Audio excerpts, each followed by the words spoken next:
Bonjour tout le monde, bienvenue à cette nouvelle capsule du droit du travail. Nous avons avec nous, comme d'habitude, Maître Volmar du cabinet Volmar, HDIT cabinet Volmar, et moi-même, Sophia Joseph Riboul pour l'ADI. Aujourd'hui, nous allons parler de la notion de sous-entreprise. Maître Volmar, bonjour. Bonjour Madame Riboul.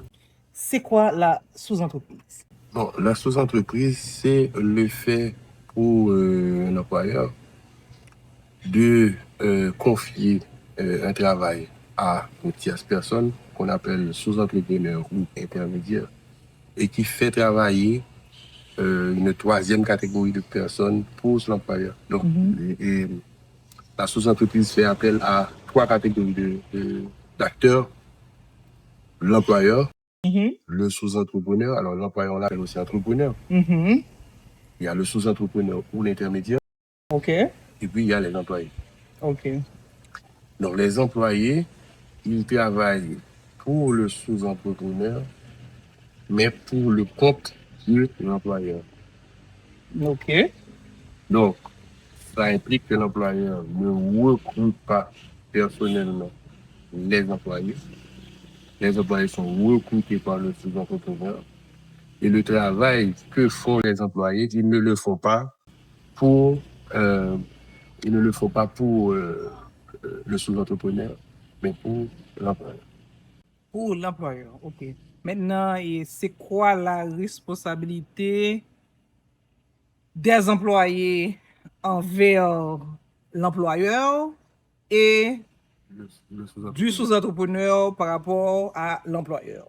Bon, c'est bien de poser la question comme ça, parce qu'il y a des échanges d'obligations et de droits. Donc, bien entendu, les obligations, ce sont les mêmes que celles qui sont prescrites par le Code du travail, relativement au rapport entre le patron et l'employé. Donc, les employés, ils ont l'obligation de respecter tout ce qui est dit dans le Code du travail, en particulier dans l'article 41, 42, 41. Et ils doivent les obligations de travailler avec toi, et de respecter les horaires de travail, le règlement intérieur, c'est la même chose. Et donc, ils ont aussi des obligations envers le sous-entrepreneur comme si c'était un employeur. Et étant donné que, dans la pratique des choses, ils n'ont pas de rapport direct avec l'employeur. Il y a le sous-entrepreneur qui a des obligations envers l'employeur, puisque le travail qu'il supervise, qu'il organise, il le fait pour le compte de l'employeur. Quant à l'employeur lui-même, qui reçoit ce travail, il est obligé par rapport aux sous-entrepreneurs vis-à-vis des employés. OK. Si le sous-entrepreneur ne respecte pas ses obligations envers ses employés, il engage automatiquement la responsabilité de l'employeur. OK. Cela veut dire que si le sous-entrepreneur ne paie pas les salaires des employés, ou s'il ne paie pas les cotisations, eh bien, si l'employeur avait déjà payé ses montants, il va les payer une deuxième fois. OK. Parce qu'il sera obligé de respecter les obligations qu'aurait dû respecter Le sous-entrepreneur. sous-entrepreneur. OK, maintenant j'ai une question. Pour les mesures administratives maintenant, qui est-ce qui les prend? L'employeur ou le sous-entrepreneur? Ça dépend de quelles mesures administratives. Si les employés travaillent dans les lieux du travail de l'employeur, donc il y a des dispositions administratives que peut prendre l'employeur et faire part de ces décisions aux sous-entrepreneurs. Et il y a, bien entendu, les démarches administratives qui sont directement liées aux sous-entrepreneurs, comme la gestion de ces ressources humaines. Parce que la ressource humaine de l'entrepreneur ne gère pas les employés du sous-entrepreneur. OK.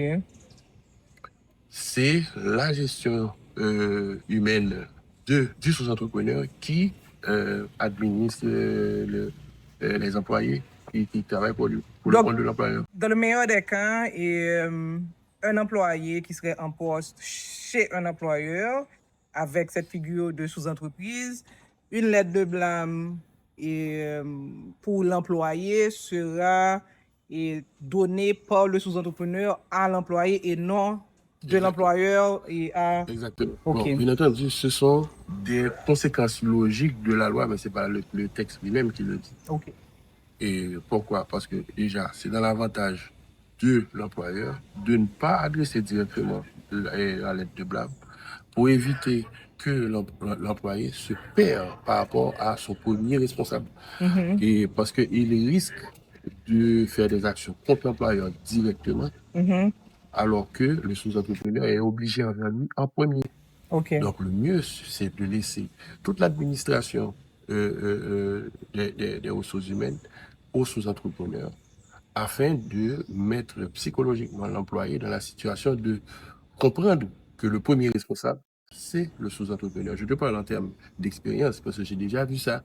J'ai déjà vu des employés ne pas poser des actions, porter plainte contre le sous-entrepreneur, mais directement contre l'employeur. Or, l'employeur est responsable dans la mesure où le sous-entrepreneur ne respecte pas ses obligations. Donc, il n'y a pas de disposition qui protège l'employeur Malheureusement, vis-à-vis il n'y du a que 4 sous-entrepreneur. articles qui concernent cette question dans le Code du travail. Donc, pas du tout de protection. La seule protection que puisse avoir l'employeur, c'est la supervision drastique de la gestion du sous-entrepreneur pour empêcher que celui-ci, de par sa mauvaise gestion ou sa mauvaise foi, n'engage la responsabilité de l'employeur.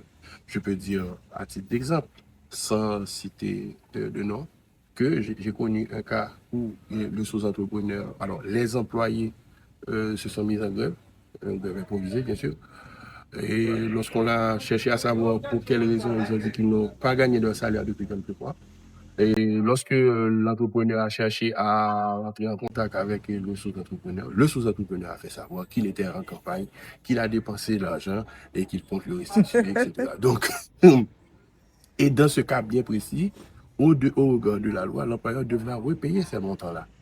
Alors que généralement, comment ça se fait, c'est qu'on évalue les salaires, les éventuelles prestations légales en cas de résiliation de contrat, toutes les cotisations, etc. Donc tout ça est pris en compte dans le montant qui sera payé au sous-entrepreneur. Donc si vous payez ce montant et que le sous-entrepreneur soit fait une mauvaise gestion, soit fait une gestion délictuelle, eh bien, l'employeur va devoir repayer ces montants. Et il n'y a pas de protection, bien entendu. Rien n'empêche, après avoir payé tous les redevances et obligations envers les employés, que l'employeur maintenant fasse une action contre c'est le ça, sous-entrepreneur. c'est ça. Rien ne l'empêche. Mais c'est dans le cadre général du droit. Admettons que l'employeur a deux groupes d'employés, des employés directs et des employés justement qui sont en sous-entreprise. L'employeur décide d'ajuster le salaire de ses employés directs. Et est-ce que obligatoirement il doit ajuster les salaires pour les employés en sous-entreprise ou pas? Comment est-ce qu'on peut gérer ça et comment est-ce qu'on doit gérer ça? Ça dépend. Et en vertu du principe et de l'article, bien sûr, du Code du travail, qui dit qu'un travail égal, salaire égal. Donc, tous les employés qui sont en sous-entreprise, qui font le même travail que les employés directs, comme tu dis, devront avoir le même salaire. Ok. Sauf si, bien entendu, on est dans une échelle de salaire, comme par exemple, il y a des intervalles de salaire qui peuvent se situer entre X et Y. Oui. Donc, tout dépend on part de X par rapport à l'expérience, au temps de travail, on arrive à Y, sauf dans ces cas-là, mais c'est toujours la même chose. C'est toujours le même travail pour le même intervalle de salaire. Non, on s'entend que l'employeur décide d'augmenter de 10% par exemple et ses employés directs. Est-ce que les 10% s'appliquent au contrat de sous-entreprise ou pas? Ça dépend du travail que font les employés qui sont en sous-entreprise. S'ils font le même travail, ils sont censés avoir le même salaire. Maintenant, comment ça s'applique? Eh bien, c'est soit on avait prévu bien à l'avance en signant le contrat, parce que tous les dépenses fixes ou potentielles sont prévues dans le contrat entre le sous-entrepreneur et l'employeur. Donc, dans ce cas, soit le contrat sera modifié, ou bien qu'il n'y a pas eu de clause précise sur le montant, mais qu'il y a une clause qui fait référence soit à une facture ou une facture en proforma. Donc, on va changer le proforma dans ce cas. Mais si l'article avait prévu un montant, donc il va falloir faire un avenant concernant cet article-là. Alors, il faut que je précise aussi que pour faire des activités de sous-entreprise, il faut avoir l'autorisation de la direction du travail. Oui? Oui. Ah, ça, je l'ignorais. Oui. Donc, il faut Donc, avoir l'employeur le envoie... sous-entrepreneur. Ah, le sous-entrepreneur. Le sous-entrepreneur qui a écrit. l'obligation de demander cette autorisation Ok, ok, de faire travailler des employés pour le compte d'employeurs. ok. Voilà. Donc, on n'informe pas, on demande l'autorisation, le Oui, MAS peut accepter ou pas. Bon, en théorie, oui, mais généralement, ils acceptent. Ok. Bon, je pense qu'on a fait le tour, Maître Volmar. Oui, on a fait le tour. Merci beaucoup. On remercie HDIT, Cabinet Volmar. Et puis, on se voit bientôt pour une prochaine capsule. Au revoir.